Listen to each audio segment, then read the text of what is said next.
Hello, my friend. Today I will tell you another long-forgotten legend. Close your eyes and let the magic transport you to Middle-earth. Our journey begins. The wind howled across the northern hills like the cry of a wounded beast. Snow swept down from the mountains in long, cold veils, blurring the sharp ridges of stone and the broken towers that rose from the earth like blackened teeth. Somewhere in that frozen waste, beyond the last watchfires of Rivendell, rode an elven scout named Laratiel.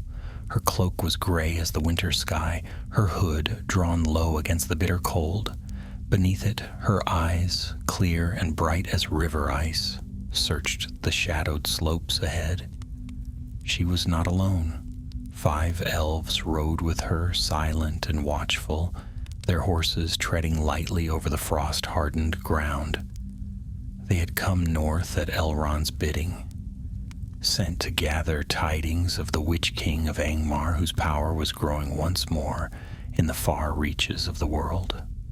Rumors had reached Rivendell, towns burned in the hills, men taken captive, and strange riders seen under the pale moon, riders that neither slept nor breathed. "We are close," murmured Thalanor, her second, his voice hushed by the wind. "The air grows foul. Do you not feel it?" Laratiel nodded. She felt it indeed, the sense of something watchful, like unseen eyes pressing upon her heart. The very land seemed to hold its breath. "We will ride no farther tonight," she said. "There is shelter among those rocks. We shall keep watch till dawn." They led their horses between crumbling stones and the black roots of the mountain. There they kindled a small fire, shielded from the wind by a ring of stones. The flames cast long shadows across the ground, and the snow hissed softly where it fell upon the embers. No one spoke much that night. The north was a land of whispers, and even elves, wise and brave, felt unease beneath that sky. Yet Laraheel kept her thoughts to herself. She had seen many strange things in her years. The ruins of kingdoms, long fallen, the ghosts of battlefields, and the creeping dark that now gathered once again in Middle-earth. But this silence felt different when the dawn came. It was a pale and ghostly light that barely touched the land. The company rode on, following a narrow path that wound through cliffs glazed with frost.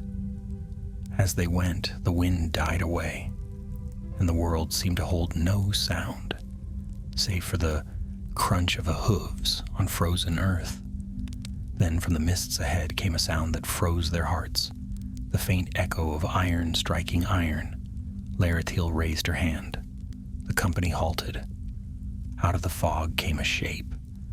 A rider clad in black armor, helm like a crown of knives. His horse was coal dark, breath steaming in the cold air. He bore no banner, no device of heraldry. But the very air around him was heavy with dread. 1 became 2, then 3. Soon a full company of black riders emerged from the mist, silent and sure. "Rangers of the Witch King," Thalanor whispered, his hand on his bow. But Laratiel felt something worse. These were no mere men. Their presence chilled her to the bone, and the shadow that went before them seemed to swallow all light. She spoke softly. "No arrows, ride." They turned their horses and fled down the narrow path. The riders behind them gave no cry of pursuit, yet they came swiftly, gliding over the earth with terrible grace. The sound of hooves grew louder until it seemed the very stones trembled beneath them. 1 elf fell, cut down by a shadowed blade. Another cried out and was lost to the mist. Laratiel felt the pull of despair like a hand upon her heart. Still she pressed on, her cloak streaming behind her, her breath sharp in the cold air. The path descended into a ravine where the snow had turned to ice. Her horse slipped, stumbled, and nearly fell. Behind her came the black riders, closer with every heartbeat. Then from the heights above, a great horn sounded, low and long, a call of war. For a moment, hope stirred in her chest. Allies, she thought. Perhaps rangers of the north. But the sound twisted, echoing in the dark air, until it became something cruel. The riders cried out, not in words, but in a shriek that pierced her mind. Her horse reared, struck by terror. She was thrown hard against the ground. Pain burst through her as she struggled to rise, her vision dimmed by the snow. Hands seized her cold and strong. Through the blur of her sight, she saw him then, the Witch King of Angmar himself. Tall he stood, cloaked in black, his helm gleaming faintly in the wan light. No face could be seen within, only darkness. His voice was like the echo of an empty tomb. Elf of Rivendell, he said, his words falling like frost. You have wandered far from your master's halls? Laerthiel tried to speak, but the air seemed to die in her throat. The Witch King raised his gauntlet and gestured to his men. Take her, he commanded. Her tongue may serve my purpose. Then darkness swept over her like a storm, and the world was gone. When she woke, she lay upon a cold floor of stone. Around her was silence, save for the drip of water and the whisper of chains. Dim light filtered through a narrow slit high in the wall. She was in the dungeons of Carn Dûm, fortress of the Witch King. Her wrists were bound with iron, and her sword was gone. Her heart beat steadily, slow and measured, but fear pressed upon her. She thought of Elrond, of the fair valley she had left behind, of her fallen companions lying cold upon the snow. The door opened with a groan. A shadow entered, tall, robed, and crowned with a faint, cruel light. So, said the Witch King, you have awakened. And Laerthiel knew then that her trial had only begun. The chamber was dim and cold, carved from the very bones of the mountain. Its walls were slick with moisture, and in the corners faint wisps of frost clung like spider's silk. Laerthiel sat chained to a pillar of black stone. Her wrists bruised where the iron bit into her skin. The only light came from a brazier filled with dull, red coals that glowed like half-dead embers. The Witch King stood before her, motionless. His form was tall and terrible, robed in black that drank the light. No face could be seen beneath his crown, only a hollow shadow that deepened as he moved. When he spoke, the sound filled the chamber like the grinding of distant stones. Laerthiel of Rivendell, he said slowly, daughter of the Hidden Vale, you wander far from your lord's protection. Why have you come to the north? She raised her chin, though her heart trembled within her chest. I came for tidings, nothing more. My errand was not of war. Not of war, he echoed. And yet you carry the weapons of war. You ride with a company armed in Elrond's service. Do not think me ignorant of the hidden counsels of Imladris. Laerthiel said nothing. The Witch King came closer, his shadow spilling across her like a cloak. Speak, he said. Tell me where Elrond hides his strength. Tell me of the paths that lead into your valley. Still she was silent. Her voice, she feared, would betray her courage if it quavered. At length the Witch King lifted his gauntlet, and in his hand was a small black gem that shimmered with a sickly light. This stone has seen many things, he said. It can pierce the mind of elves and men alike. Speak willingly, and your pain will be brief. Resist, and your thoughts will be laid bare, like an open wound. Laratiel closed her eyes. "You will find no truth in me," she whispered. "So be it." He placed the gem upon her brow. A searing cold passed through her skull, and she gasped as visions burst before her eyes, fires burning in the hills, the faces of her fallen companions, the shining towers of Rivendell wrapped in mist. The Witch King's will pressed against her mind, cruel and commanding. He sought the paths she knew, the hidden roads, the secrets of her kin. But Laratiel was of the firstborn, strong in spirit. Though her body trembled, she turned her thoughts to the sound of the waterfalls in her homeland, to the laughter of her brothers beneath the birches, and to the light of Elrond's eyes when he spoke of hope in dark times. Those memories became a shield within her. The Witch King's power struck against it and faltered. With a hiss of anger, he withdrew. "You are strong," he said, "but strength fades. You will learn, elf." He turned and departed, leaving her in darkness once more. For a long while she lay still. Her breath came shallow, her limbs heavy, yet she did not yield to despair. She listened, and after a time she heard footsteps in the corridor outside, softer than the tramp of the Witch King's guards, slower and uncertain. The door creaked open, and a man stepped in. His hair was dark and tangled, his face lined with years of hardship. He wore the livery of Angmar, but his eyes were not cruel. He carried a small tray with bread and a pitcher of water. He set it down beside her and spoke in a low voice. "Eat if you can. The master does not often feed his prisoners." Laratiel regarded him warily. "Who are you?" "Name's Borgund," he said, "a hillman of the north. Once I fought for my own kin, but now," he looked toward the door, "now I serve as all must under the Witch King's hand. And you bring me food as his servant?" "As his slave," he answered, bitterness in his tone. "Do not think me his friend?" Laratiel studied him.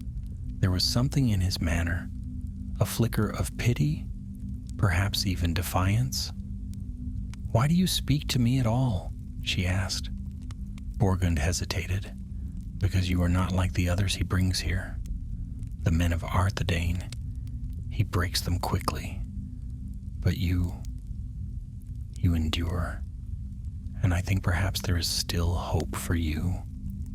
He glanced about the chamber, then leaned closer. "There are ways out of these dungeons, though few know them. The old passages run beneath the fortress, older than Carn Dûm itself. If I can reach them, I may guide you out." Laratiel felt her pulse quicken. "Why would you risk your life for mine?" He looked away. "Because I have seen what he does to those he keeps too long, and because once, long ago, I swore no elf would perish by my hand." Before she could answer, the sound of boots echoed in the passage. Borgund straightened quickly, his face becoming hard. "Eat," he said roughly, taking the tray and thrusting it toward her. "If you value your strength, you'll need it." Then he turned and left as the guards approached. The next days passed in a blur of hunger and waiting. Sometimes the Witch King came, testing her resolve with words and threats. At other times he sent his lesser servants, gaunt men with eyes hollow as pits, to question her. She gave them nothing. Each night Borgund returned. He brought her scraps of food, a flask of water, and whispered snatches of his plan. There was an old drain that led to the lower caverns, he said. From there they might find a tunnel that opened into the cliffs beyond Carn Dûm, but the way was perilous, and the Witch King's spies were everywhere. Still, Laratiel agreed. "Better to die seeking freedom," she said, "than to live beneath shadow." At last the night came. Borgund arrived carrying a torch and a ring of keys. "Now or never," he murmured. The corridor outside was quiet. The guards had been sent to the outer gates where some alarm had drawn their watch. He unlocked her chains, and the iron fell away with a soft clatter. Laertiel flexed her hands, feeling blood return to her fingers. Borgund handed her a cloak. "Wear this." The eyes of the dark are keen. They crept through winding halls, descending stair after stair into the heart of the fortress. The air grew damp and foul, and the torches flickered with blue flame. Strange noises whispered from the walls, half-breaths, half-voices. Laertiel felt the weight of the mountain pressing down upon them. At last they reached a narrow archway. Beyond it ran a tunnel sloping downward, its floor slick with water. "There," Borgund said, "the old drains. Follow them long enough and we'll come to the cliffside." But as they entered the darkness, Laertiel's heart stirred with unease. The air was heavy, too still, too knowing. The echo of their steps seemed to answer itself, as though someone followed close behind. She turned sharply. "Borgund," she whispered, "we are not alone." He froze. From the shadows ahead, a voice rose, cold and cruel, though not the Witch King's. "So," it said, "the Master was right to test you." Shapes emerged from the dark, soldiers of Angmar, eyes glinting beneath their helms. Behind them loomed a figure taller than the rest, wrapped in armor of dull steel. Borgund's face went white. "No," he breathed. "He knew." Laertiel drew back, realization striking her like a blade. The Witch King had foreseen this. Borgund's kindness, his aid, it had all been part of the snare. "Take them," the captain commanded. And once more the darkness closed around her. Yet even as the soldiers seized her, Laertiel's thoughts did not falter. For though she had been betrayed, the fire within her still burned. Somewhere beyond those walls, dawn would rise again, and she would meet it free or not at all. When next Laertiel opened her eyes, she found herself once more within the dark cells of Carn Dûm. Her body ached from the rough handling of her captors, and her cloak, once gray and fair, hung torn about her shoulders. The iron door was shut fast, and torches guttered in the corridor beyond, their flames burning with a ghostly hue that cast long, trembling shadows upon the walls. She lay still for a time, her thoughts slow and heavy as she tried to gather what remained of her strength. Her mind went back to Borgund, to his face, when he realized the truth of his betrayal. It had not been malice that moved him, but some deeper deceit. The Witch King had bound him, perhaps by spell, or by the slow poison of fear, to play the part of a savior. The sound of boots on stone broke her thoughts. The door swung open and a guard entered, followed by the tall, dark figure she dreaded most. The Witch King of Angmar filled the room like a storm cloud, his unseen eyes burning with malice. "You are persistent," he said, his voice echoing like the toll of a bell. "Few have resisted my will as long as you. You should take pride in that, for it shall make your fall the greater." "I have fallen into your hands, not into despair," Laertiel replied, forcing her voice to remain steady. "You will not break me." The Witch King drew nearer until the shadows of his form seemed to stretch and coil around her. "You mistake your purpose," he said softly. "I do not need to break you. I need only bend you. You will serve my design, willingly or no, for there is power in you, elf maid of Rivendell, light that I can turn to my use." Laertiel met the void where his face should have been. "My light is not yours to claim. A sound came from the Witch King, then half a laugh and half a hiss. "We shall see." He turned, motioning to his guards. They brought forward Borgund, bound and bloodied, his head bowed. He was thrown to his knees before her. "Your would-be savior," the Witch King said, "a traitor twice over. Shall I show you what becomes of those who defy me?" Borgund lifted his eyes to hers, and in them she saw remorse. "I tried," he whispered hoarsely. "By the stars, I tried, but his voice, it lives inside my mind." "Be silent," the Witch King commanded, and Borgund cried out as invisible force struck him down. Laratiel strained against her chains, but the Witch King raised a hand, and she was stilled, as though the air itself had turned to stone. "This man," said the Lord of Angmar, "was once a free warrior. He thought himself strong. Yet even the proudest of hearts may be bound. So it shall be with you." He drew forth a black knife whose blade seemed to drink the light. "With this," he murmured, "I can sunder flesh from spirit. I can shape the living will. A touch, and you would see the glory of your kind fade to ash." Laratiel shut her eyes, not in fear, but in defiance. "Do what you will," she said. "I will not serve." But the Witch King did not strike. Instead, he lowered the blade and turned to his guards. "Take him away," he ordered, nodding toward Borgund. "He may yet serve another purpose." Borgund was dragged from the room, his gaze locked with Laratiel's until the door closed behind him. When she was alone once more, the Witch King lingered. "You wonder why I have not slain you," he said, his tone darkly amused. "There is reason. Within you lies memory, songs and secrets of the elder days. I will draw them forth, and with them I shall forge despair, to weaken the North. For when hope dies, kingdoms fall." He left her then, the echo of his words lingering long after his form was gone. Hours passed, or perhaps days. Time had no meaning in the darkness of that place.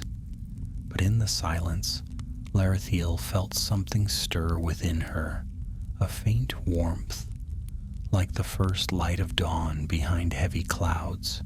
She pressed her palm against the stone floor, and through the cold, she felt a faint tremor, the pulse of the mountain itself. There was life here, buried deep beneath the darkness. She began to hum softly, a tune from her childhood, a song her mother had sung beneath the stars of Linden before the last alliance. It was a song of endurance, of rivers, cutting through stone and light returning after the storm. Her voice, though faint, seemed to grow as it echoed through the dungeon halls. Somewhere far below, she thought she heard an answering sound, a low rumble, as if the earth itself remembered her song. Then came another noise, the scrape of a key in the lock. The door opened and Borgund stumbled in, his hands unchained. His face was pale, but his eyes shone with fierce urgency. "They think me broken," he whispered, "but I have one chance left. The Witch King prepares for war. His attention is drawn elsewhere. If we move now, we might yet flee this cursed place." Laratiel hesitated. "He will know." "He will," Borgund said grimly, "but I would rather face his wrath in the open than rot behind his walls." He helped her rise. Her legs trembled, but strength returned quickly. Borgund led her down a narrow stair that twisted deep beneath the fortress. The air grew hotter, and a red glow flickered ahead.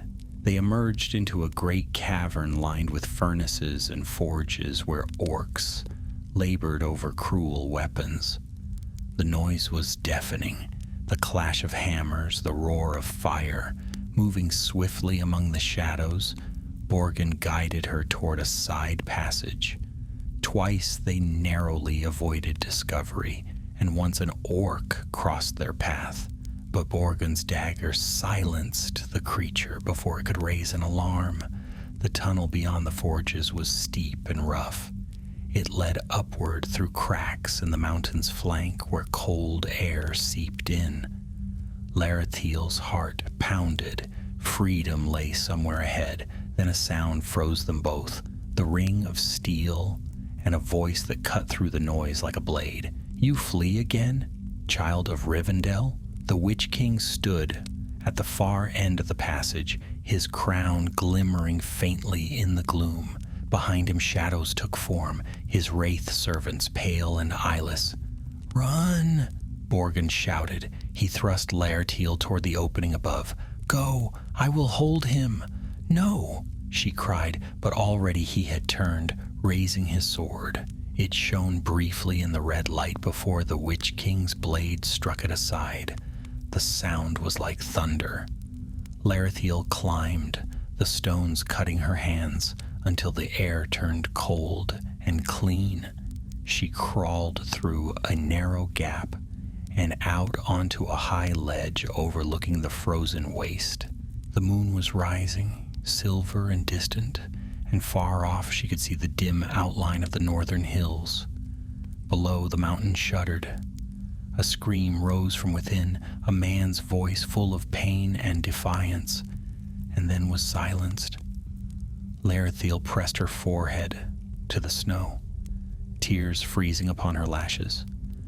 Borgun's sacrifice had bought her this chance. She could not waste it. Gathering her courage, she stood and began to descend the mountainside.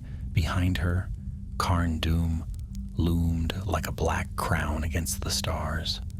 A cold wind rose, and faint upon it she thought she heard the Witch King's laughter, soft and cruel, following her into the night.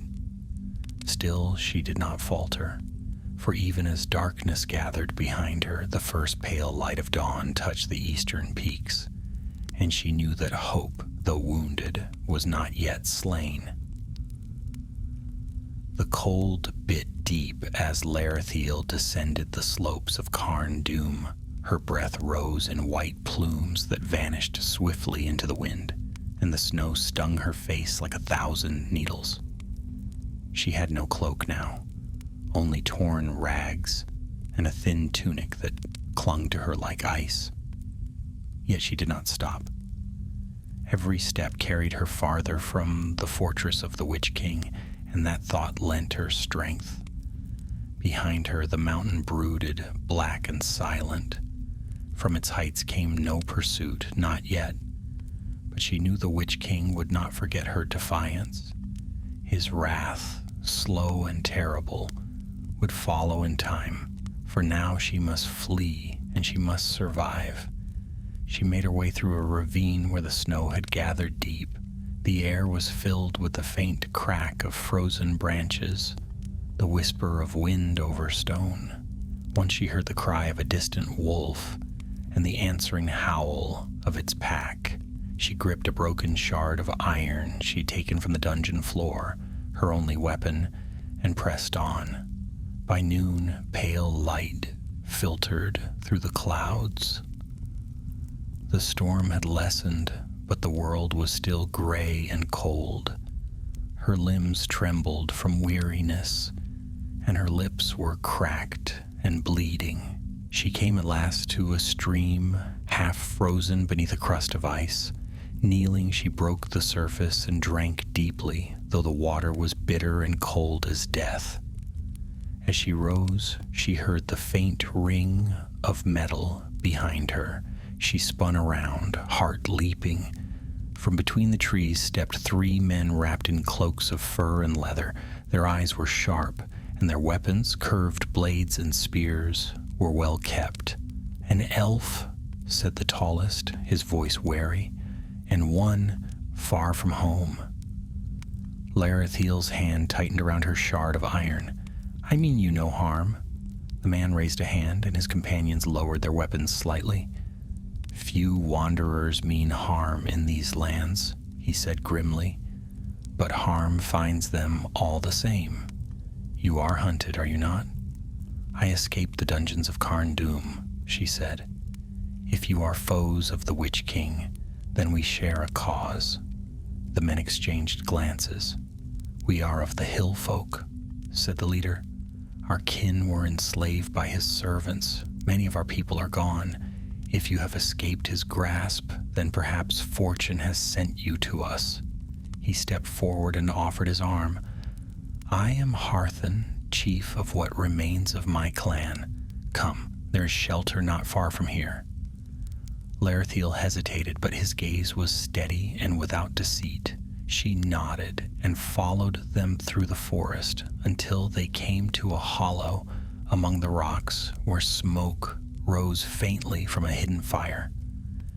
There, beneath rough tents of hide, lay the remnants of a people, women and children, old men and warriors with weary eyes. When the people saw her, they murmured in awe.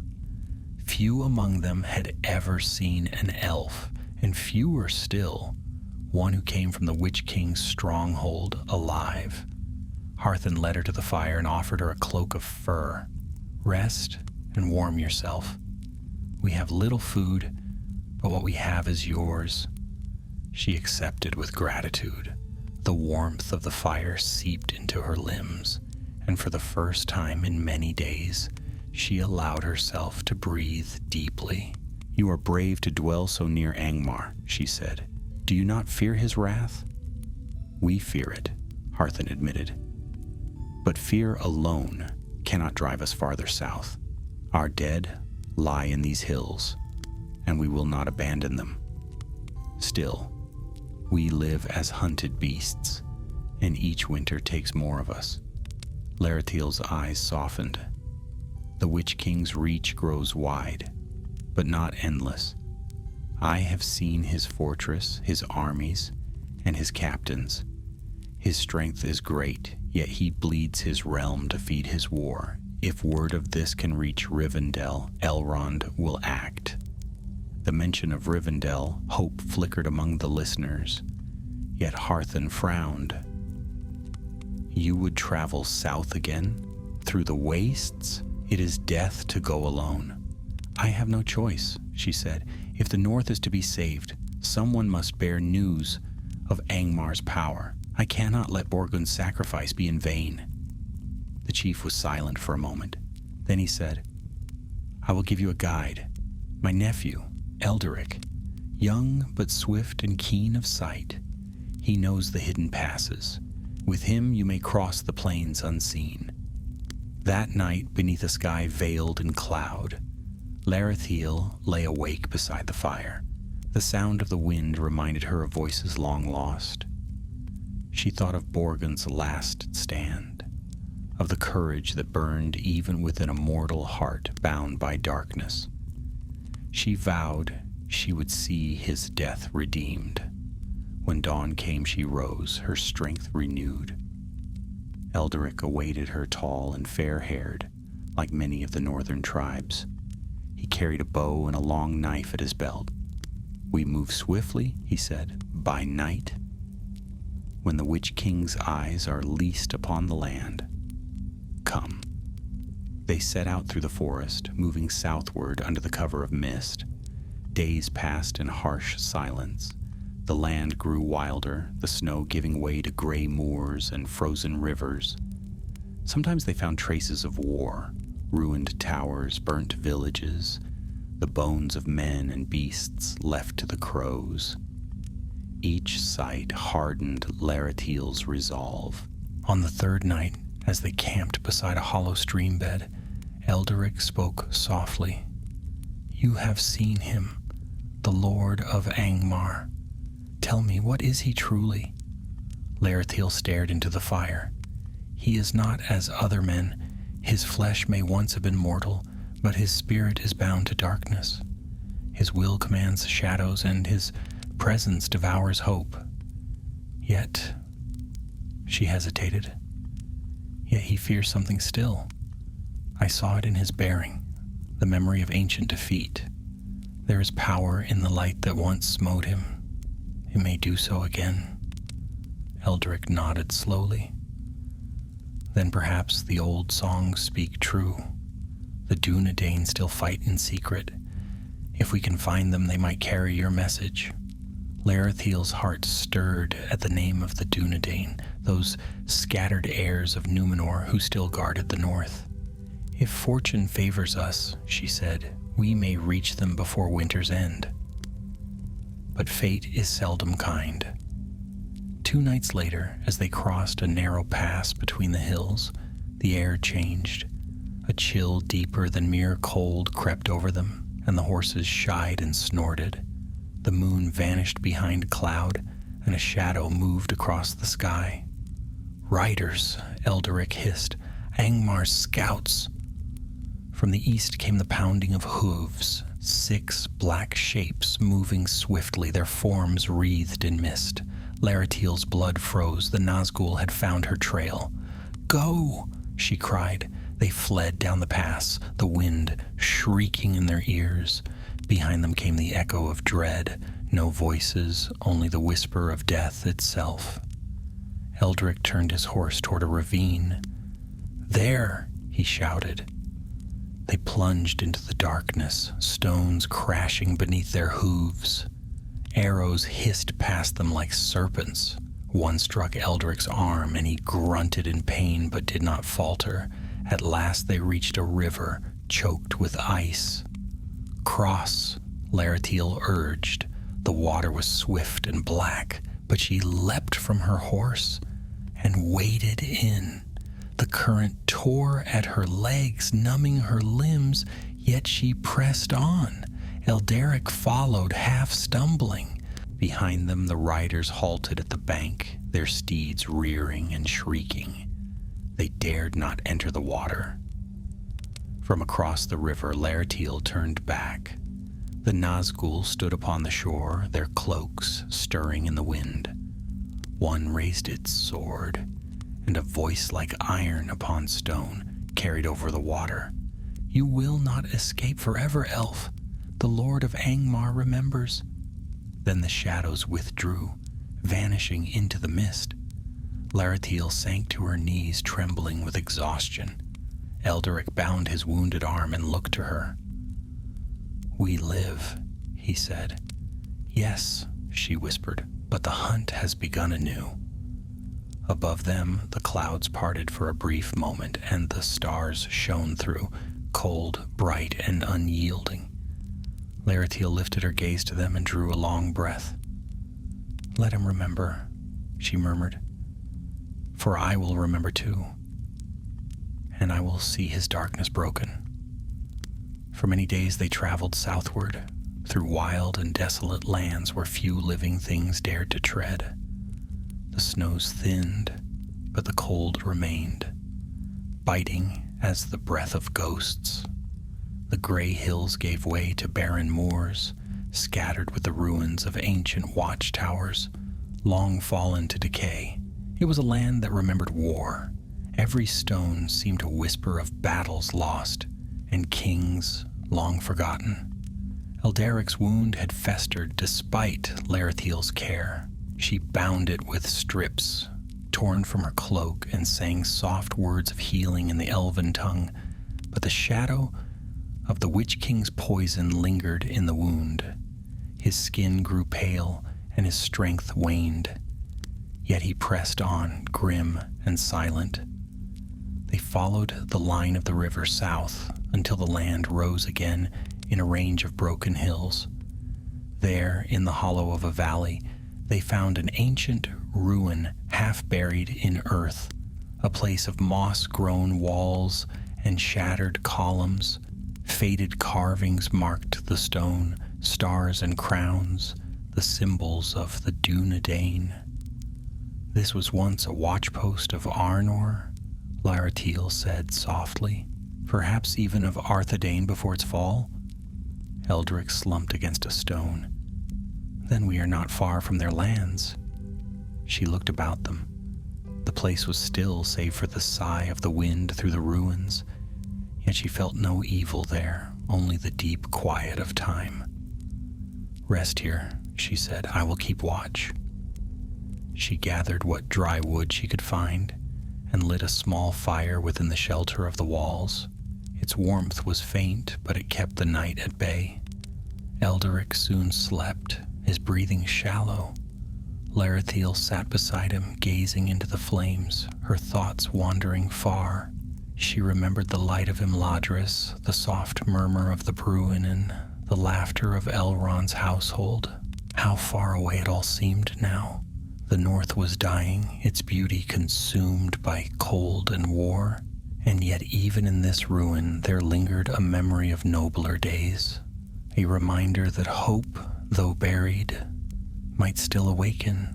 She lifted her gaze to the stars above, and her lips moved in a prayer to Elbereth, the star kindler, that her light might guide them. Before dawn, a sound stirred her from her thoughts, the faint tread of footsteps upon the frost. She rose swiftly, hand upon her dagger. Out of the shadows stepped a tall figure, cloaked in gray. His face was stern, his eyes bright beneath a dark hood. "Peace," he said in a low voice. "You are far from your kin, daughter of the Eldar." Larethiel did not lower her blade. "And you are far from yours. Who are you?" "I am Aranarth, son of Arvedui, heir of Isildur," the man replied, "leader of the Dunedain of the North." At his name, wonder filled her heart. She sheathed her dagger and bowed slightly. "Then fate has guided us well. I am Larethiel of Rivendell, sent by Lord Elrond to learn of Angmar's strength. I bear tidings of great peril." Aranarth stepped nearer, his gaze keen. "The Witch King gathers his forces, we know this. But you have seen his fortress." "I have," she said, and her voice trembled slightly. "I was his captive in Carn Dûm. His armies are many. Men, orcs, and fell things that dwell beneath the earth. He means to strike soon, perhaps before winter's end." Aranarth's face darkened. "Then our fears are true. The north will burn unless we act swiftly." He turned to Elderic, who stirred weakly at the sound. "You have done well, Hilman. You have brought her through the shadow. Rest now, you are among friends." At a sign from Aranarth, 2 rangers emerged from the darkness, their cloaks blending with the stone. They bore Elderic away to tend his wound. Larethiel looked at Aranarth. "He will live?" The heir of Isildur nodded. "If the poison has not gone too deep, our healers are skilled, though none match Elrond half-elven." He studied her in the flickering light.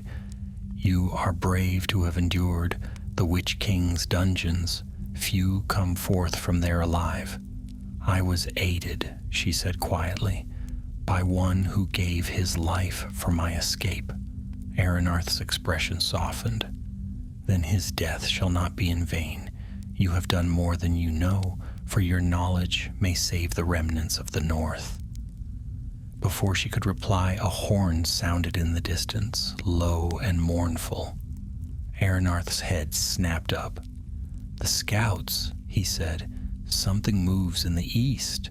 They left the ruin and climbed the ridge overlooking the valley. From there, Larethiel saw torches glimmering far off, scores of them winding through the hills like a serpent of fire. "Angmar's host," Aranarth said grimly. "They march by night. He must have learned of our refuge here." "How?" Larethiel whispered. Then she remembered the voice across the river, the vow of the unseen rider, "You will not escape forever." "The Witch King hunts me still," she said. "It is I he seeks." Aranarth laid a hand upon her shoulder. "Then he shall find more than he expects. Go to my camp. There you will be safe.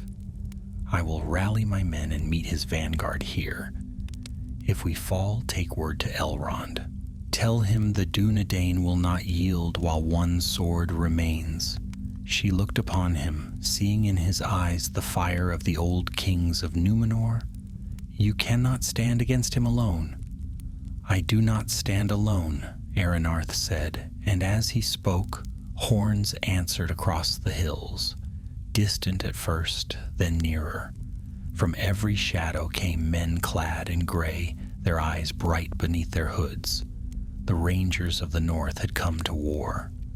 By dawn, the plain below the ruins was black with movement.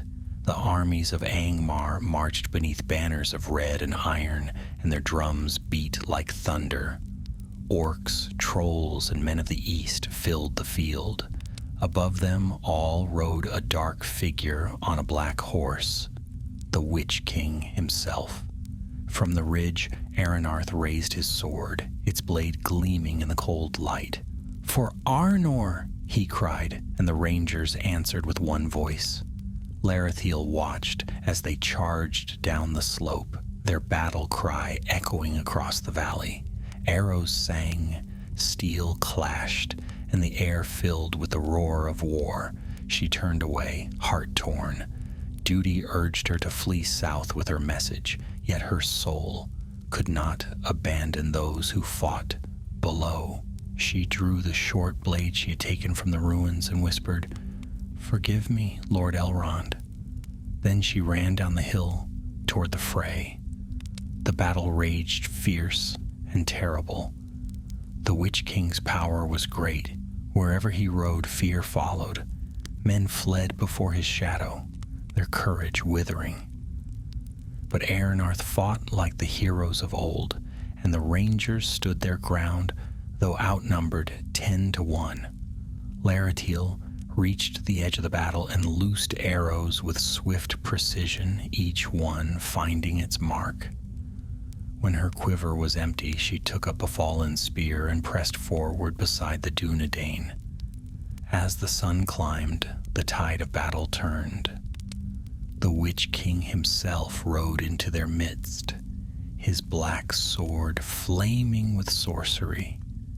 He struck down men as if they were reeds before the wind. Aronarth met him blade to blade, and the shock of their meeting rang like thunder. Larethiel saw the shadow closing around them, and though terror gripped her heart, she began to sing a song of defiance in the tongue of the Eldar. Her voice rose above the din, clear and fierce, and for a moment the light of dawn seemed to strengthen. The Witch King faltered, his steed rearing with a shriek. Aronarth struck then, his sword biting deep into the creature's neck. It fell, and the Lord of Angmar was cast down, but before he could be slain, darkness gathered about him like a storm, and he vanished into mist. Silence fell upon the field. The armies of Angmar broke and fled, their courage lost with their master's departure. Aronarth stood amid the ruin of the battle, his armor dented, his face pale with weariness. He turned to Larethiel and said, "You have done what few could. The Witch King is driven back, though not destroyed. His shadow will rise again, but for now, the north is spared." Larethiel looked toward the mountains where the darkness had fled and whispered, "Then our task is not yet ended." The field of battle lay silent beneath a sky of pale gray. The snow had been trampled to mud and darkened with blood. The banners of Angmar lay torn among the fallen. Smoke drifted from the broken siege engines, and the crows had begun to gather.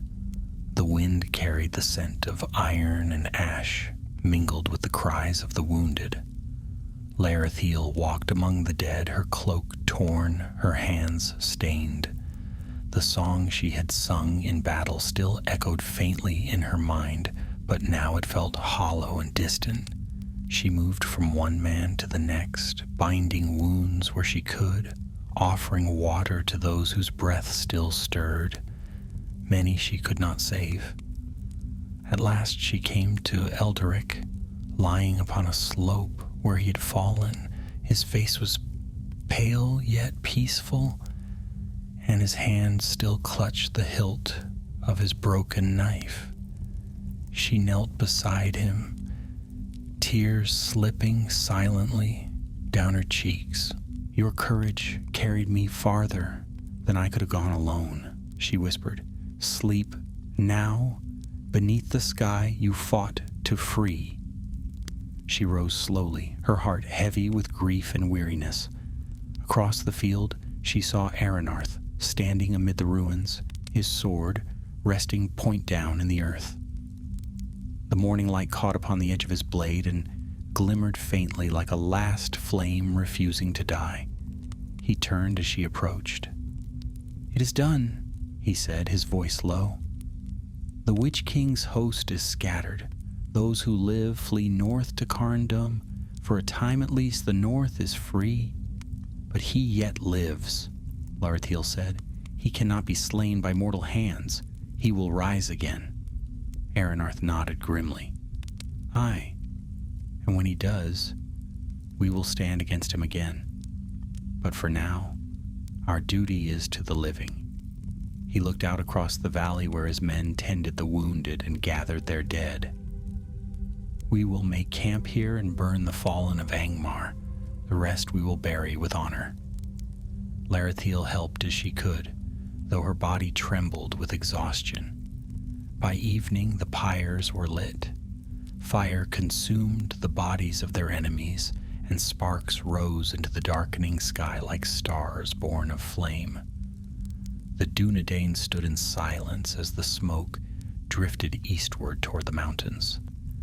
Later, as night settled, Aranarth came to her where she sat apart upon a stone. "You have seen much evil and greater courage," he said, "but you have also seen how thin our strength has become. The line of the north grows weaker each year. If the Witch King strikes again, I fear we will not endure." Larathiel looked into the fire. "Then let Elrond know what has passed. He must be warned. Perhaps he can send aid or counsel that might strengthen your realm." "I will send word by my men," said Aranarth. "But you, will you not return to Rivendell yourself?" She was silent for a moment. "My heart longs for it, yet my road is not ended. The Witch King's shadow still lies heavy on my spirit. There is something unfinished between us. I would see where it leads." Aranarth studied her face, seeing the determination that burned there. "You would hunt him?" "I would understand him," she replied. "His power, his binding. He is not merely a tyrant, but a weapon of greater darkness. If his master still watches from afar, then this battle is but the first tremor of a greater storm." Aranarth sighed. "Elrond will not thank me for letting you go alone into such peril." "Then let me go unseen," she said softly.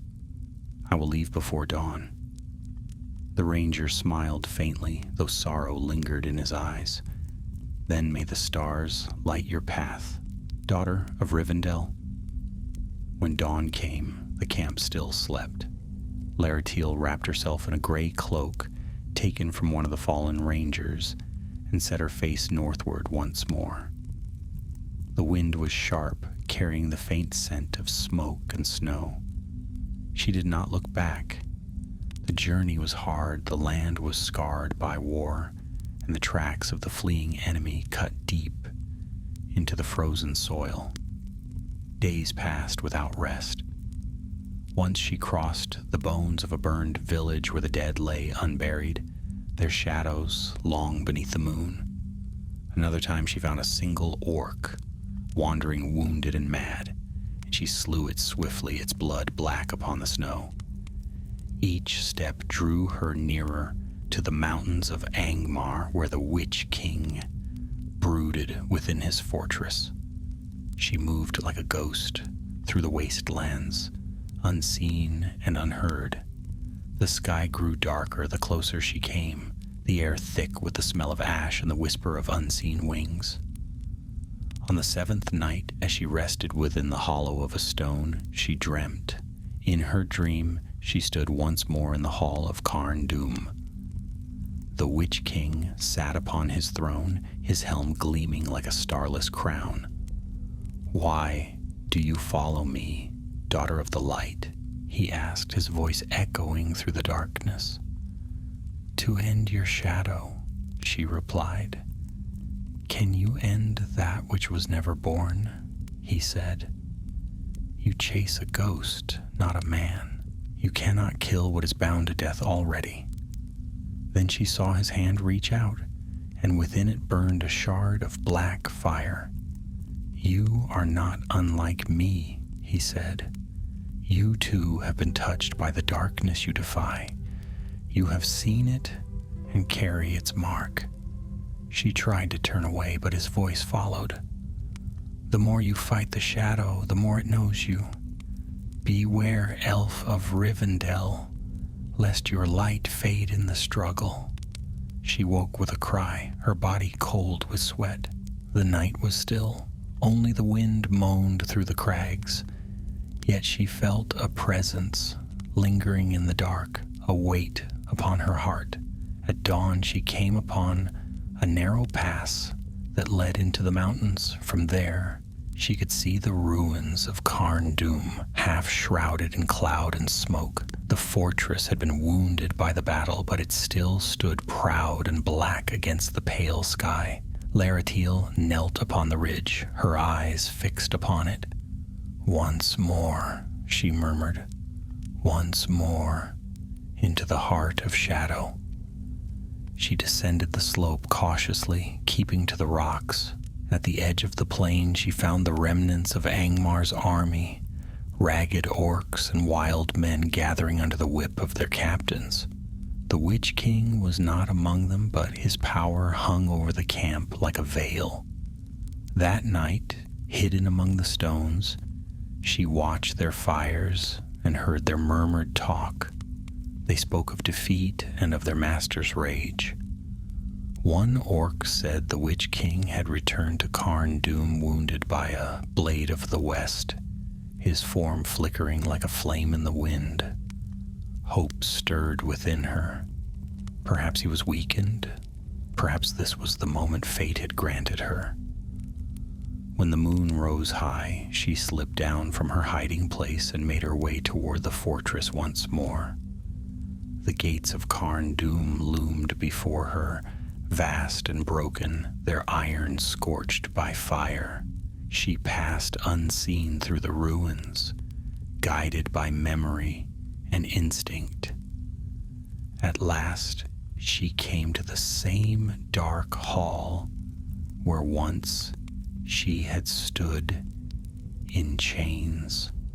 The air was heavy with silence.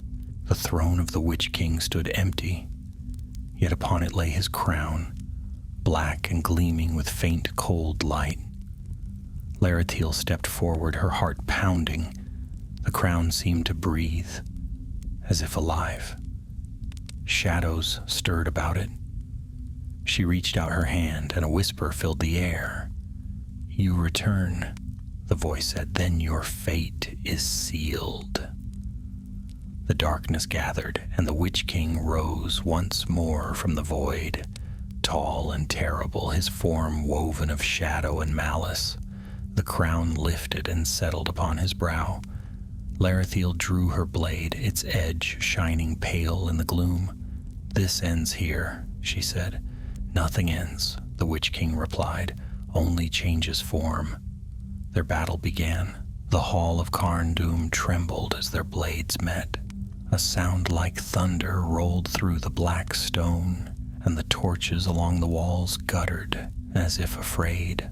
Larathiel's sword shone with a clear white light, forged in Rivendell long ago, while the Witch King's blade burned with flame as dark as pitch.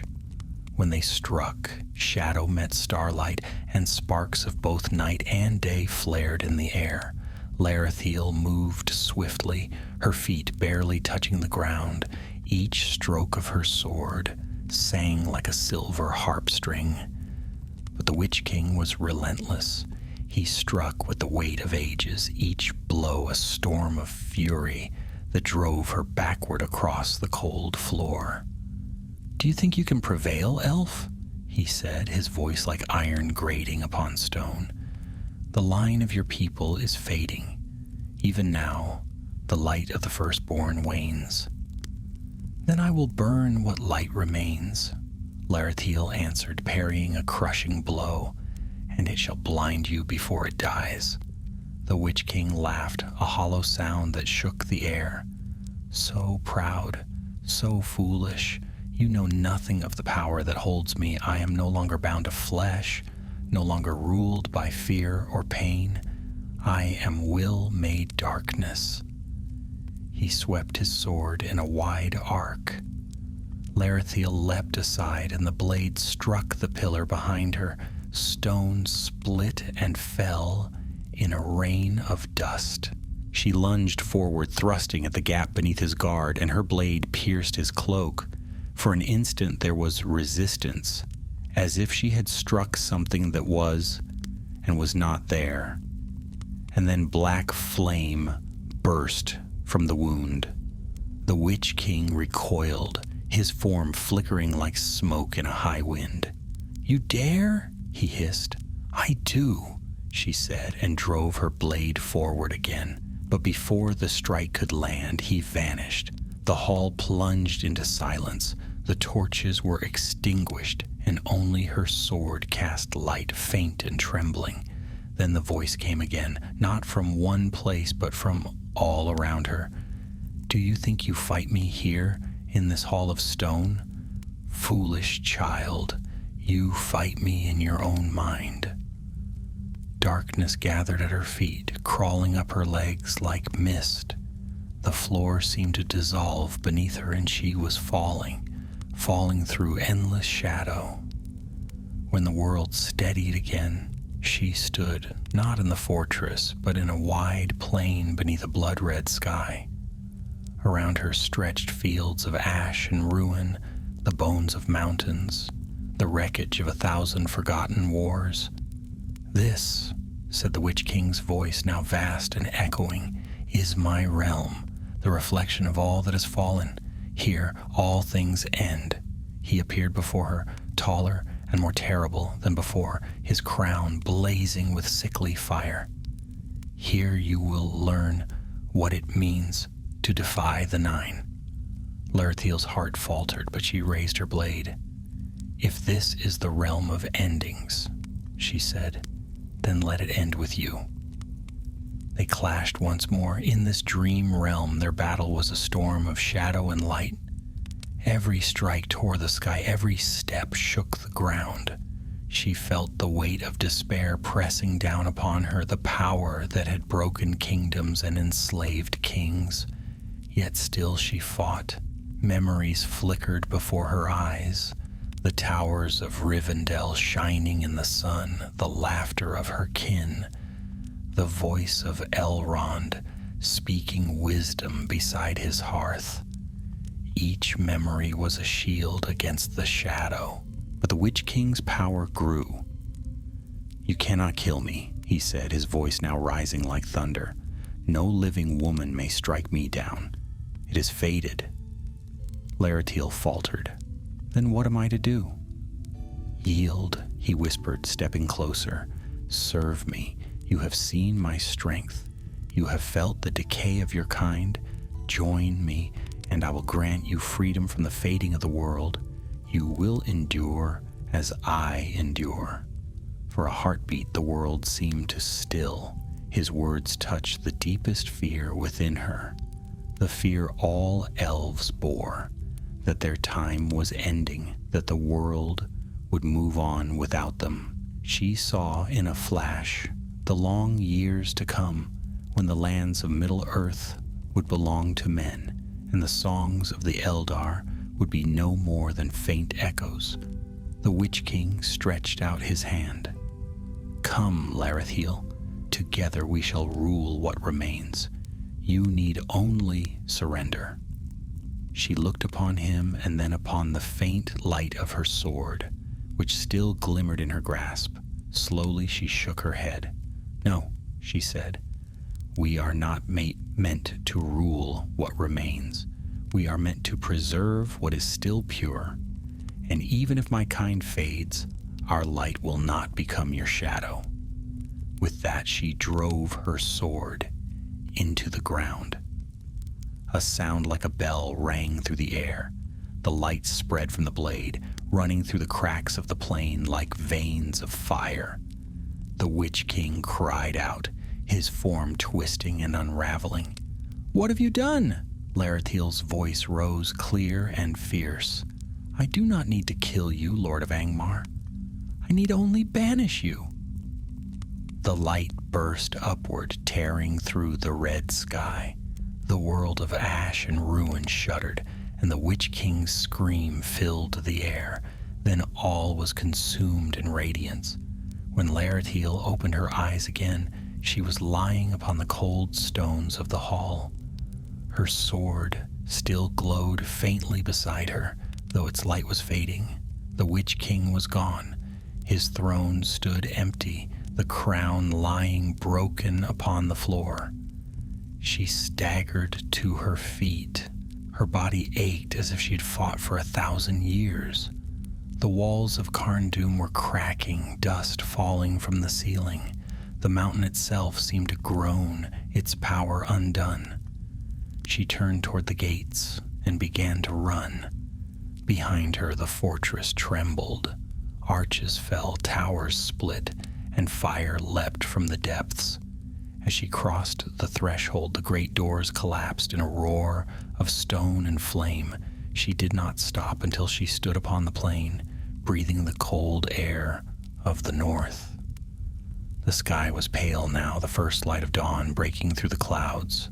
Carn-dûm burned behind her, its shadow lifting at last. For a long time she stood there, watching the smoke rise. Then she sheathed her sword and whispered, "It is done." Yet in her heart she knew it was not truly done. The Witch King was gone from this place, but not destroyed. He had fled into the unseen world where neither time nor death could reach him. One day he would return.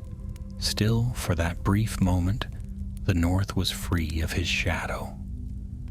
When she turned to go, she saw a company of riders approaching from the south. The Dunedain, with Aranarth at their head. Their banners fluttered in the wind, and their faces were bright with wonder when they beheld the ruin of the fortress. Aranarth dismounted and came to her. "By the Valar," he said softly, "you went alone into the heart of Angmar, and yet you stand. Tell me, what happened?" Larathiel looked back at the mountain, now half shrouded in smoke. "He's gone for now," she said, "but he is bound to a darkness greater than his own. When the time is ripe, he will walk again." Aranarth nodded, his gaze distant. "Then we must be ready. But today, we have won a victory worth song and memory." He placed his hand upon her shoulder. "You have done what no mortal could. The free peoples of the north will remember Larathiel of Rivendell, who defied the Witch King and returned with dawn at her back." Larathiel smiled faintly. "Remember not me," she said, "but those who stood and fell that this day might come. The world is built upon their courage." Together they turned southward, leaving the ruins of Carn-dûm behind them. The wind carried the faint scent of thawing snow, and the mountains gleamed in the new light. Though the shadow had not been destroyed, hope had risen once more, and that, Larathiel thought, was victory enough. The snows melted slowly that spring, and the northern lands lay quiet for the first time in many years. The people of the hills dared to rebuild their homes, and the rangers of the north ranged freely across the wild, hunting down the last of Angmar's scattered servants. Yet even in peace, there was sorrow, for many were gone who would not return, and their names were spoken softly by firesides beneath the stars. Larathiel remained among the Dunedain for a time. They built a hall in the shelter of the western hills, far from the ruins of Carn-dûm. There she rested, healing from her wounds, though the memory of darkness lingered in her dreams. Often she walked alone among the hills, gazing northward, where the mountains of Angmar still loomed like black shadows against the horizon. Aranarth visited her one morning as the mist was lifting from the valley. He found her standing upon a ridge, her hair bright as silver in the pale light. "You look toward the north again," he said. "Does it still call to you?" Laratiel nodded slowly. "I feel it still, like a breath upon the wind. His presence is gone, yet the mark he left remains. There is a wound upon the land and upon my spirit." Aranarth folded his arms, his cloak stirring in the breeze. "You did not destroy him, but you broke his hold. The Witch King will not rise again in the north for many lifetimes. That is no small victory." "Yet he is not ended," she murmured. "I felt his essence slip away beyond the veil of sight. He will find a new master. Or perhaps he serves one still." Aranarth's gaze hardened. "Then it will fall to others, in another age, to finish what you began. For now, the people must live and heal. And you, what will you do, Laratiel of Rivendell? Will you return to your kin?" She hesitated. "My road has been long, and I am weary. Yet I cannot remain idle while the shadow still stirs. I will go to Rivendell, yes, but only to bear tidings and counsel. Then I shall go westward through the wild to see if the lands can be cleansed." Aranarth smiled faintly. "The north owes you much, though you ask no thanks. Still, know this. The Dunedain will never forget what you have done. When our songs are sung, your name will be among them." Laratiel inclined her head. "Songs fade, but deeds remain in the memory of the world." That night the Dunedain held a feast in her honor. Fires blazed upon the hills, and the wind carried the sound of their voices far across the plains. They sang of victory and of fallen heroes, of the courage that endures when hope seems lost. Laratiel listened in silence, her heart heavy with both sorrow and pride. When the dawn came, she took her leave. The rangers gave her a swift horse and provisions for her journey. Aranarth clasped her hand before she mounted. "Go with the blessing of the West," he said, "and if ever darkness gathers again, send word to us. The blood of the kings still flows, and we will answer." Laratiel smiled. "May your line endure, son of Arvedui. Perhaps in ages yet to come, your heirs will finish what we have begun." With that, she turned her horse southward and rode away. The morning sun shone upon her path, gilding the world with pale gold. Days passed as she crossed the rolling lands between the Weather Hills and the Etten Moors. The wild was quiet now, though signs of war remained. The burnt husks of watchtowers, the bones of slain beasts, the blackened scars where fire had touched the earth. Yet she saw also the green shoots of spring, brave and defiant, breaking through the ash. Sometimes she sang, as she rode, soft songs of the Eldar that spoke of renewal and the turning of the world. The birds answered her, and the air seemed lighter for it. On the 5th day, as the sun sank behind the hills, she came upon a narrow vale through which a clear stream ran. She dismounted to rest her horse and knelt beside the water, cupping it in her hands. Its coldness was sweet, and the murmur of its flow brought her peace. Then she felt it again, a tremor, faint but certain, upon the wind. A shadow brushed her mind colder than the mountain air. She rose swiftly, her hand going to the hilt of her sword. The valley was still. The only sound was the whisper of the stream. "Show yourself," she said quietly. A voice answered, low and distant, carried by the breeze. "You cannot flee your fate, daughter of the light." Her heart clenched. She knew that voice. "You have no power here," she said. Perhaps not here, it murmured, but the world is wide and the darkness deeper than you know. I am not ended. The wind died and the valley fell silent again. Larathiel stood motionless for a long time, staring northward. Then she sheathed her sword and whispered, "So be it. I will be watchful." When she reached Rivendell many weeks later, the valley seemed as a dream of peace after long turmoil. The air was filled with the scent of rain and pine, and the waterfalls sang their endless song. Elrond received her in his high hall, where the light of many lamps glowed upon the polished wood. He listened as she told her tale of the Witch King's capture of her company, her imprisonment, her escape, and the final battle in the ruins of Carn Dûm. When she finished, silence fell. At length Elrond spoke. "You have endured what few could, and triumphed where none would have dared. Yet you are right, the Witch King is not destroyed. His power was bound to greater evil, and that bond remains. Long indeed may it sleep, but it will not die." "Then we must prepare," she said. Elrond's gaze was distant. "We will, but the time of open war is not yet. For now, peace must be cherished, for it will not last forever." He rose and came to her.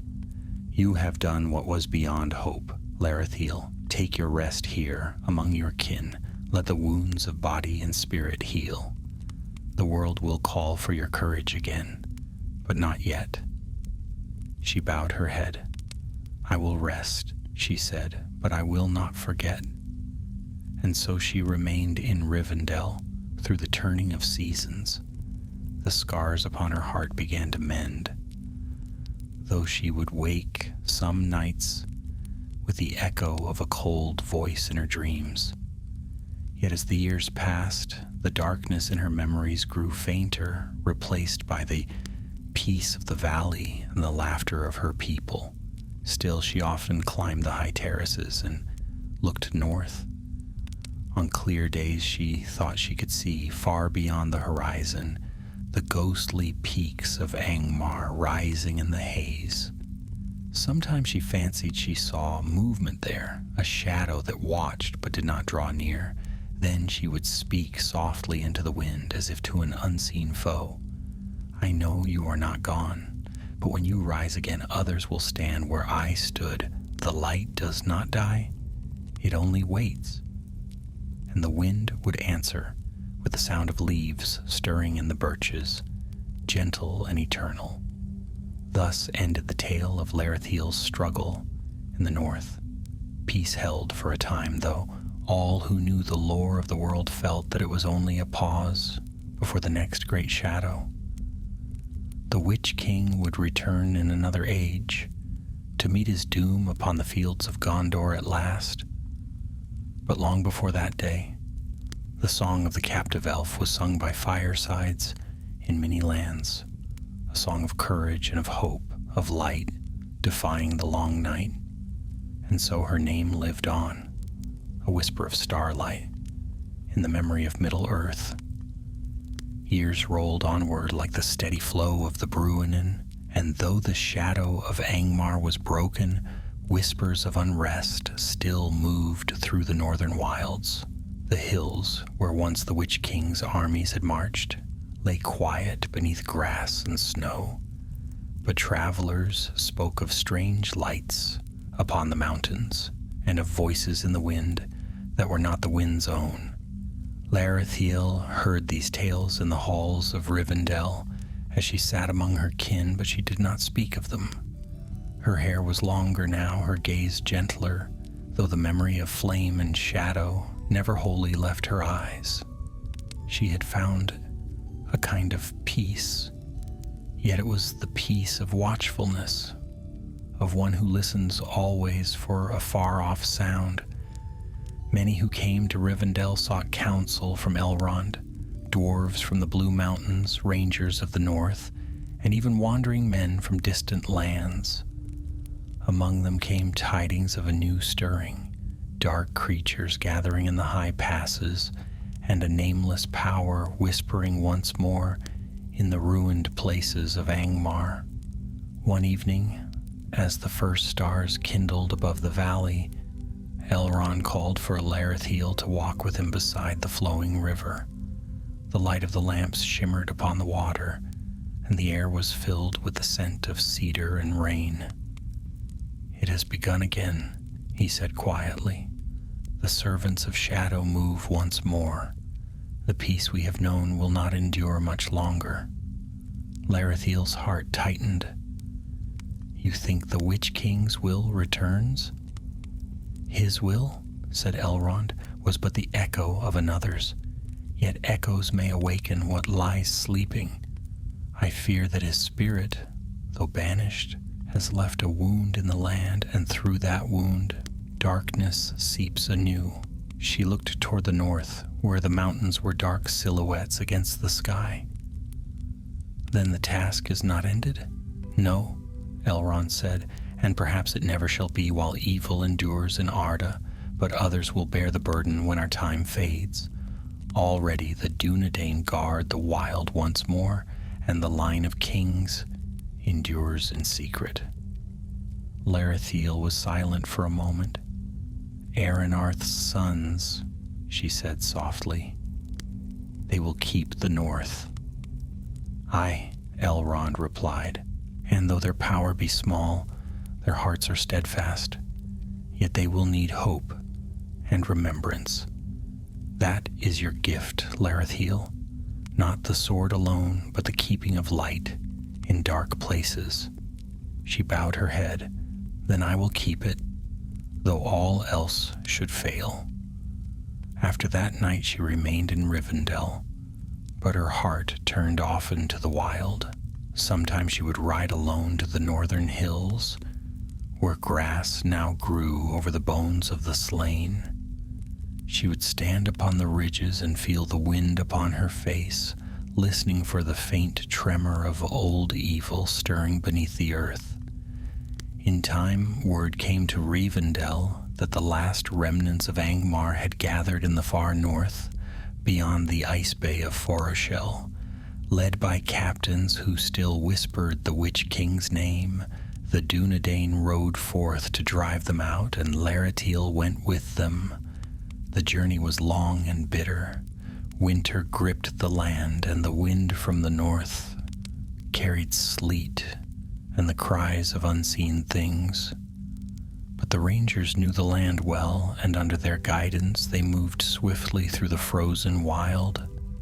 After many weeks, they reached the edge of the northern waste. Before them rose a desolation of ice and broken rock, where the sea lay hidden beneath frozen fog. The land was silent, yet heavy with dread. One of the rangers, a young man named Halion, spoke in a whisper. "My lady, are we not too few to stand against them?" Larethiel looked upon him and smiled faintly. "Light needs no numbers, Halion, only courage." That night they camped in the shelter of an ancient ruin, a remnant of Arnor long forgotten. The stars burned cold above them. Larethiel could not sleep. The unease within her had grown stronger.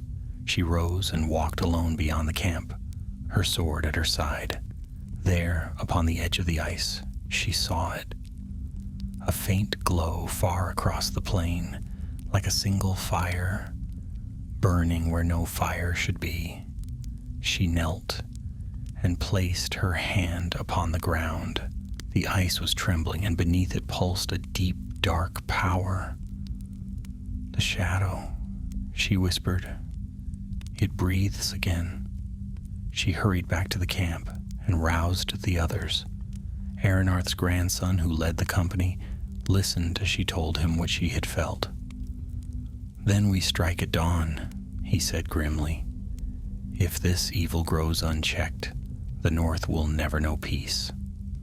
When the sun rose, a pale and distant disk behind a veil of cloud, they rode out across the frozen plain. The light grew brighter as they neared the place Larethiel had seen. At its center stood a ring of black stones, half buried in ice, carved with strange runes that glowed faintly red.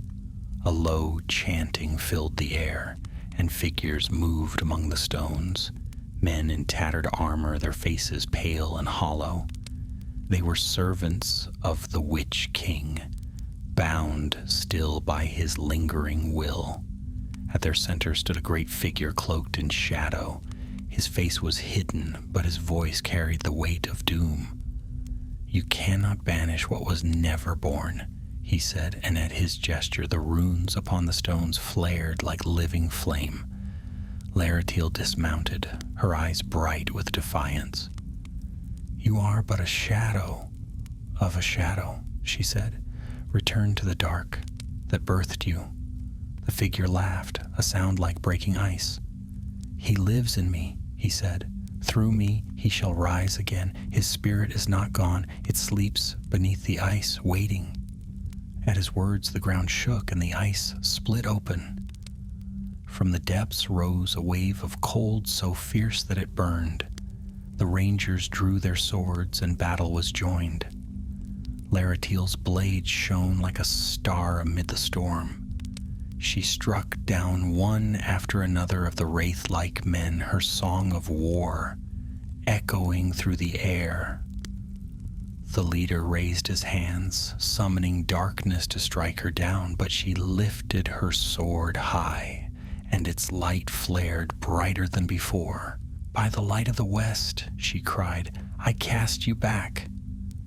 The blade met his power, and the clash of light and shadow burst forth in a storm of fire and frost. The black stones shattered, and the runes upon them died. The shadow screamed and fell back into the fissure, swallowed by the ice from which it had come. When the silence returned, the rangers stood among the ruins, weary but unbroken. Laratiel's sword was dim now, its edge nicked and dull, yet her eyes shone with calm. "The last of Angmar's servants are gone," said Halion softly. "For now," she answered, "but evil sleeps, and sleep is never death." They turned southward again, the wind at their backs. As they rode, Laratiel looked once more towards the mountains of the north, now fading into mist. She knew she would never see them again. When at last they came once more to Rivendell, Elrond greeted them with solemn joy. "You have done well," he said. "The North will know peace for many generations." Laratiel bowed her head. "Then may those generations use it wisely, for peace is a gift that must be guarded." That night she stood again beside the river, watching the starlight ripple upon the water. The air was cool and fragrant, and all the valley slept. She felt the long weariness of years upon her, yet beneath it was something deeper. Contentment. The Witch King's shadow had not been destroyed, but it no longer ruled her thoughts. She had faced the darkness and returned, bearing the light of her people into the world once more. She turned her gaze westward toward the faint gleam of the sea beyond the mountains and whispered, "When the last shadow falls, may we all find the light beyond the world." The river answered her with its endless murmur, and the stars shone brighter as if listening. Seasons turned again, and the years flowed quietly through Rivendell like the waters of the Bruinen. The world beyond changed. Kingdoms rose and fell. Men grew old and passed into song.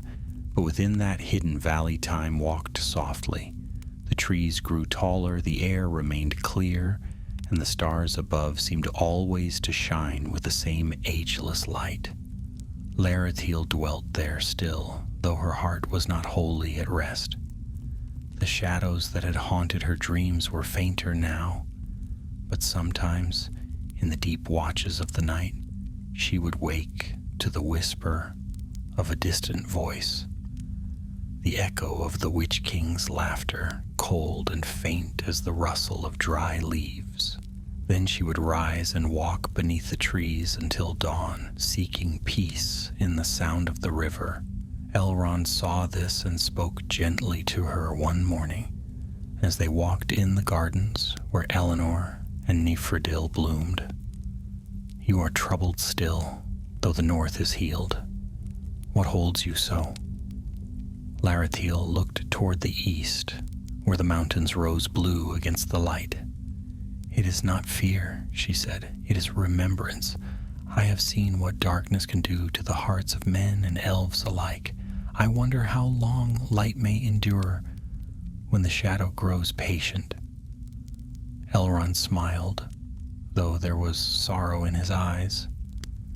"As long as there are those who remember light endures. You have seen despair, Larathiel, but you have also kindled hope. That is no small thing."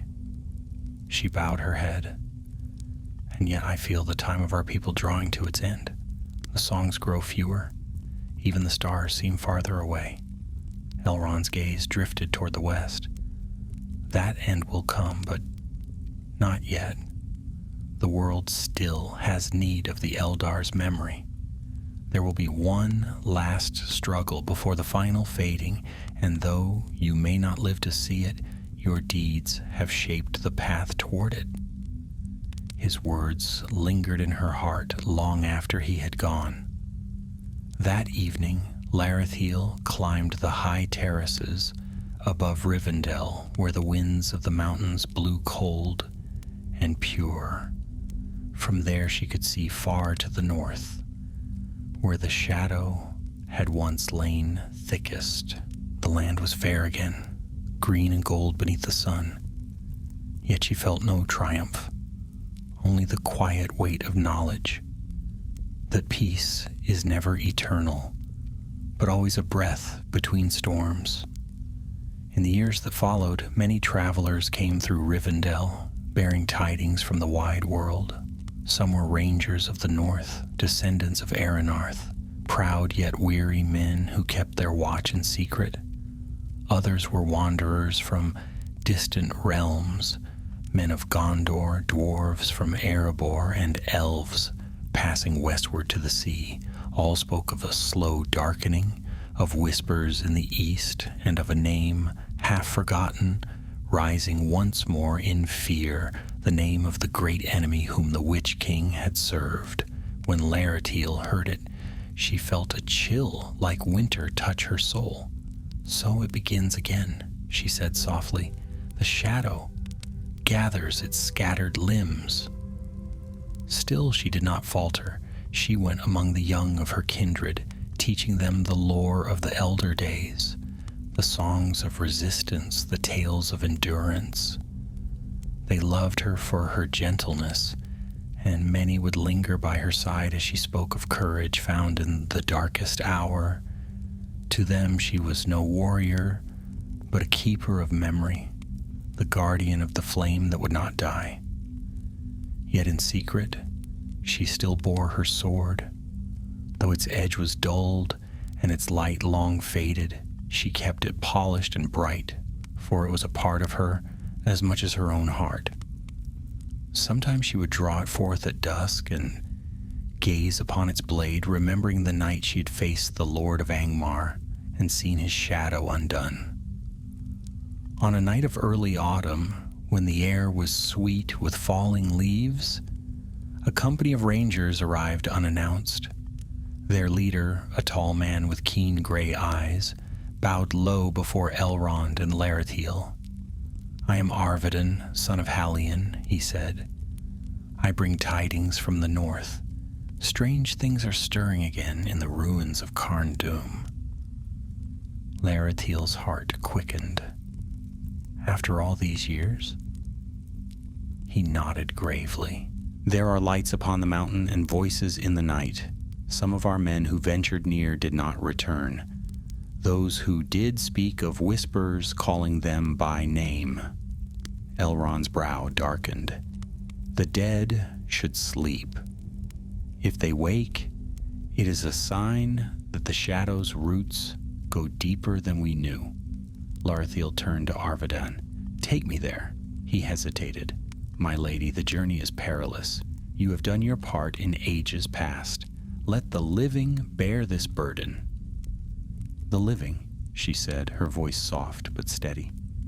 "I am still among them." Elrond looked upon her long. At last he nodded. "If you must go, you will not go alone. Take my blessing, and remember that courage need not meet victory to have worth." So it was that Laratiel rode north once more with Arvadan and a small company of rangers. They passed through the silent woods and empty plains where once the Witch King's legions had marched. The land was fair again, but it bore the weight of memory, and as they neared the mountains, a stillness settled upon all things, deep and strange. For days they saw nothing but the shifting mists and the gray peaks above, but on the 7th night, as the moon rose, they came upon the valley of Carndum. The fortress had long been ruined, its towers broken, and its gates buried beneath stone, yet light glimmered faintly within, a pale fire that flickered where no living hand could tend it. The men grew uneasy. "It is haunted," one whispered. Laratiel dismounted and walked forward alone. "No," she said, "it is not haunted, it remembers." She entered the ruin, her steps echoing on the cold stone. The air was heavy with dust, but beneath it she felt the pulse of something faint, a memory of power, old and restless. She knelt and touched the ground, where once the Witch King's throne had stood. "Your time is ended," she said quietly. "Your master's will may rise again, but yours is bound to the past.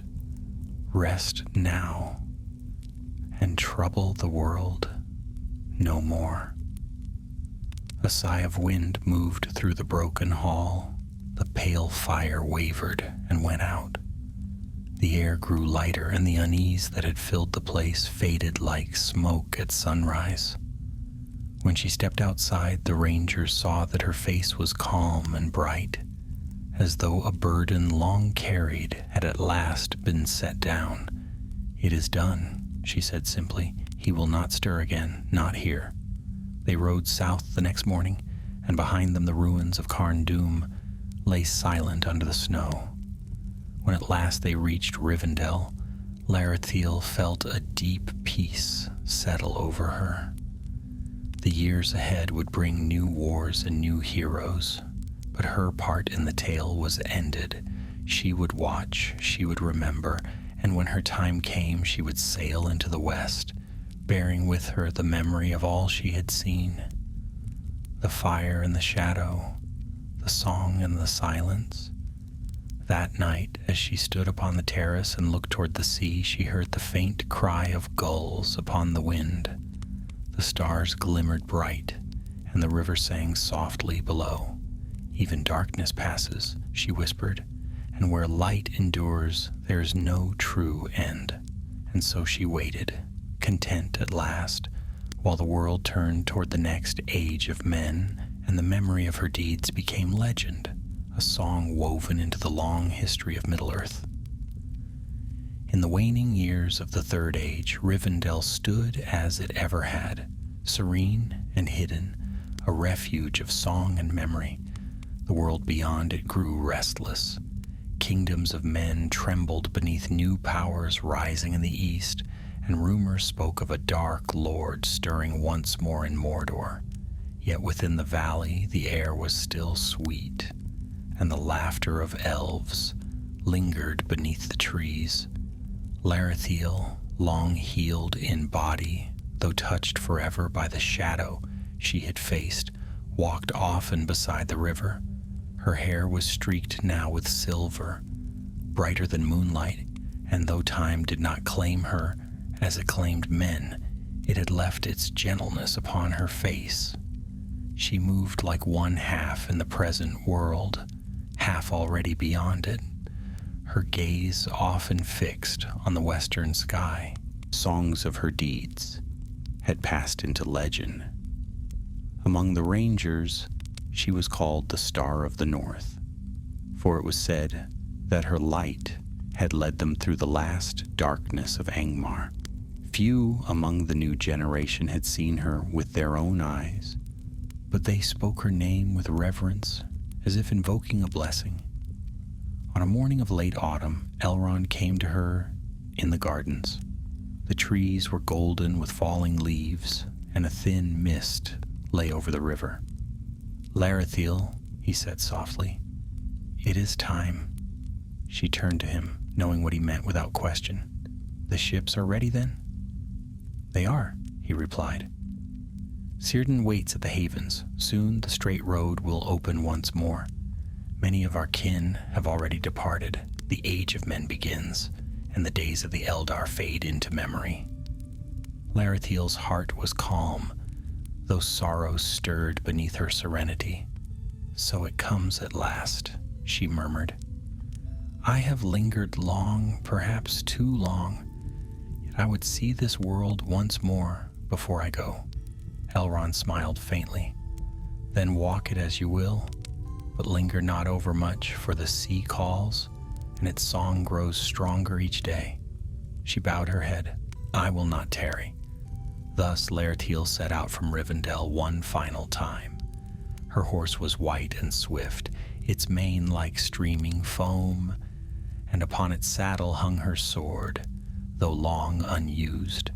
She rode westward through the wild, following the paths of old, through the weather hills, where ruins lay moss-covered and silent, across the plains of Eriador, where men of the Dunedain still kept their hidden watch. Everywhere she went, she found the traces of change. New villages had risen where once the land had been empty, and the tongues of men filled the air where the songs of elves had once echoed. Yet she did not grieve, for she saw also courage and wonder in these younger races. The world, though shifting, still held beauty. On the third evening, she came upon a ranger encampment beside a quiet lake. The men there were wary, but when she spoke her name, they bowed low. Their captain, a tall man with gray eyes bright beneath his hood, came forward and said, "My lady, the stories are true. The star of the north still shines." Larethiel smiled. "The star is fading, my friend, as all lights must, but the sky remains." They pressed her to stay, and she sat with them by their fire, listening to their songs of old heroes, of Aranarth and the rangers who fought beside him, and of an elf maid who had defied the Witch King. When they finished, the captain said quietly, "Do you believe he will ever return, the shadow of Angmar?" She looked into the flames. "Not here," she said. "His fate lies far from these lands now, but the spirit that bound him stirs again in another form. Guard your hearts, for the darkness is never truly gone." At dawn she took her leave, and they watched her go in silence, as though some vision of the elder days had passed among them. Westward she rode for many days, until the air grew salt upon the wind, and the gulls cried high above the cliffs.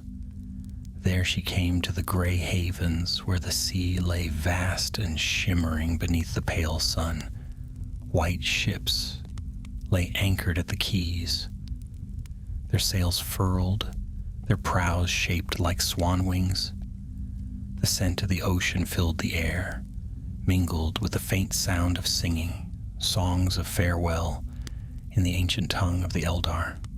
Círdan the shipwright stood upon the pier, tall and grave, his beard silver as frost.